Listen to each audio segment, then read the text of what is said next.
นนี่ใส่เลยใส่น้ำเลยให้มันเข้ากันเลยแล้วเนาะแล้วหลังจากนั้นเราก็จะนำไปสมาเขาจะเอาซาบูที่ว่า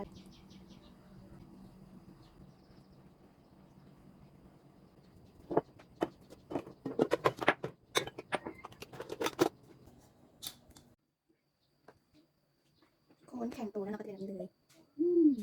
เอาไปเลยแล้วนึงไม่ใส่ถุงล้างหน้าดีจ้าเนี่ยคนเนี่ย